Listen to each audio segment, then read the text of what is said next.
இந்த வாழ்க்கையில நம்ம தனியா இல்லைங்க. நம்ம கூட எந்த நேரமும் ஆள் இருந்துகிட்டே தான் இருப்பாங்க. தனியா ஒருத்தர் பயணிக்கிறது ரொம்ப கஷ்டமான விஷயம். சில பேர் முயற்சி பண்ணுவாங்க, சில பேருக்கு தனியா பயணம் பண்ண முடியும். எல்லாருனாலையும் முடியாதுன்னு நான் நினைக்கிறேன்.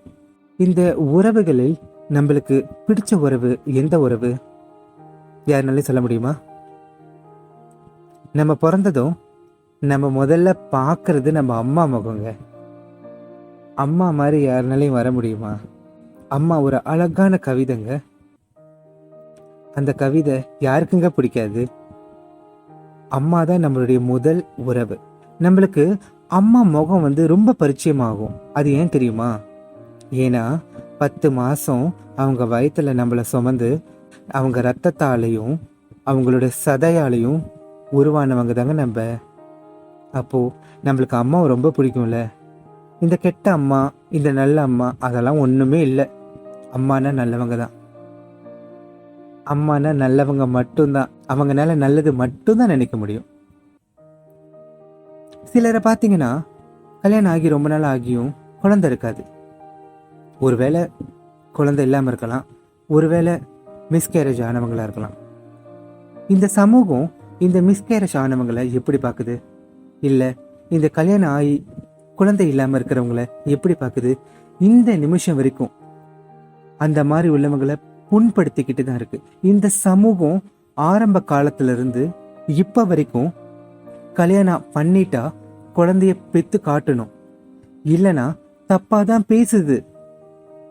நிறைய பேர் கிளம்பி வருவாங்க, அப்படிலாம் ஒன்றும் இல்லை, நாங்களாம் தப்பா பேசல அப்படின்னு சொல்லுவாங்க.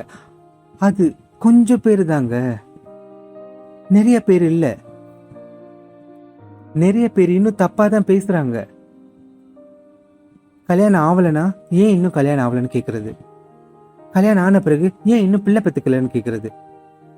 எத்தனை பெண்கள் கல்யாணத்துக்கு அப்புறம் இந்த குழந்தை வரத்தை வேண்டி ஏறாத கோயில் இல்லை, செய்யாத பூஜை இல்லை, அதையும் தாண்டி எத்தனை மருத்துவர்கள்கிட்ட போயிருப்பாங்க. எவ்வளவு மனவேதனை இருக்கும் அவங்களுக்கு, சொல்லி புரியறது இல்லைங்க. ஒரு குழந்தை பிறந்து அது வளர்ந்து அது தவறி போயிருச்சுன்னா மனசு எவ்வளவு கஷ்டமா இருக்கும். ஆனா இந்த குழந்தை கருவானதும் பெத்து எடுக்கிற முன்னைக்கு அந்த கரு களையிறது எவ்வளவு வேதனையான விஷயம். அந்த தாய் அந்த குழந்தைய பார்க்கவே இல்லைங்க. அந்த குழந்தையோட முகம் கூட தெரியாது. உருவான நாள் முதல் பிரசவ வலி எடுக்காம அந்த குழந்தை பாதிலே தவறி போறது எவ்வளவு பெரிய கொடுமையான விஷயம் தெரியுமா? நிறைய பேர் ஆறுதல் சொல்லுவாங்க, எல்லாம் நல்லது, எல்லாம் நன்மைக்கு, உனக்கு நல்லது நடக்கும். ஆனா சுமந்த கருவை பாக்குற முன்னுக்கு தொலைக்கிறது உலகத்துல ரொம்ப வேதனையான விஷயங்க. பெத்தெடுத்து வளர்த்து ஆளாக்கின பிள்ளைங்களை தவற விட்டுட்டா எந்த வேதனை இருக்குமோ அதை விட பல மடங்கு அதிகம்தான் சுமந்து பெத்து எடுக்கிற முன்னுக்கு அந்த பிள்ளையை தவற விடுறது.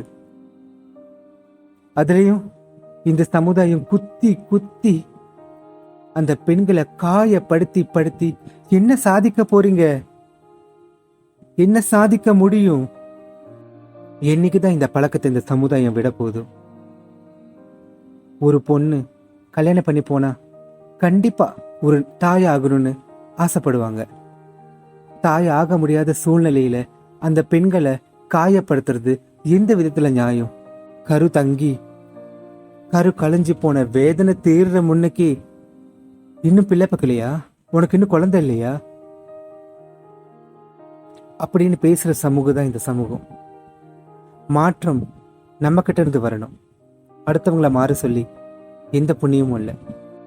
இந்த பதிவு ஒவ்வொரு தாய்மாருக்கும் என்னுடைய சமர்ப்பணம். அம்மா ஒரு அழகான கவிதை. அந்த கவிதையை எழுதி நம்ம கையில கொடுத்தது அந்த கடவுள்.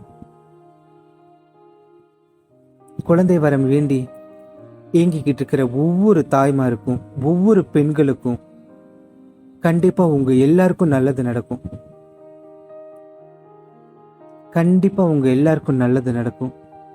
நீங்களும் ஒரு குழந்தை செல்வத்தை பெற்றெடுத்து சந்தோஷமா இருப்பீங்க. அந்த நம்பிக்கை எனக்கு இருக்கு. இந்த சமுதாயம், நாம வாழ்ற இந்த சமூகம் குறை சொல்றது நிப்பாட்டுங்க.